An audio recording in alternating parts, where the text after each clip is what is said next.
Revelation 1907. From the 6 and the 7 of May 1941. Services of the being in the form. Works of creation.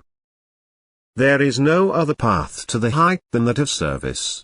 He who serves, therefore, develops to perfection. What is previously deficient and imperfect is brought into a progressive state through service. That is, the being progresses upwards as long as it serves. The willingness to serve determines the being's degree of maturity. Now the being will always strive to become free and therefore also consciously want to serve because it thereby promises itself complete freedom.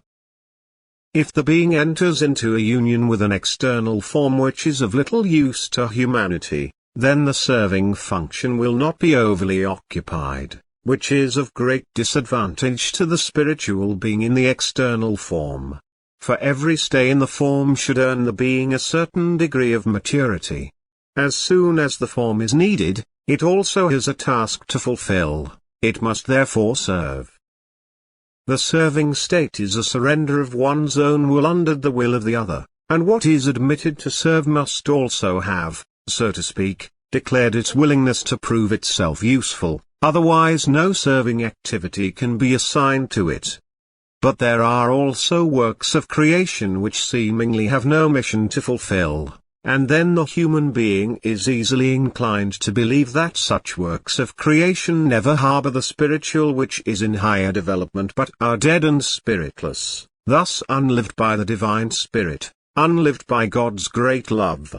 But this thought is completely erroneous. There is no work of creation which would be without spiritual life, just as there is no work of creation which would not have its purpose, even if it was still hidden from the human eye or not yet comprehensible to his intellect. Every work of creation has its purpose. Every work of creation is needed somehow. God's love, out of his wisdom, created all things for a serving activity. And nothing is without meaning and purpose, otherwise it would not be divine creation. Nothing came into being without a plan, and likewise nothing is useless. The smallest work of creation fulfills its mission, the tiniest living being its function, and everything is for the preservation of what God has created. And if the human being understands this, if he can imagine everything created as a necessity, he will also understand the eternal deity, that is, his existence will become clear to him, thus he will begin to believe. He will recognize God's omnipotence and wisdom and then also feel the omnipotent love, since every work of creation gives him evidence of it.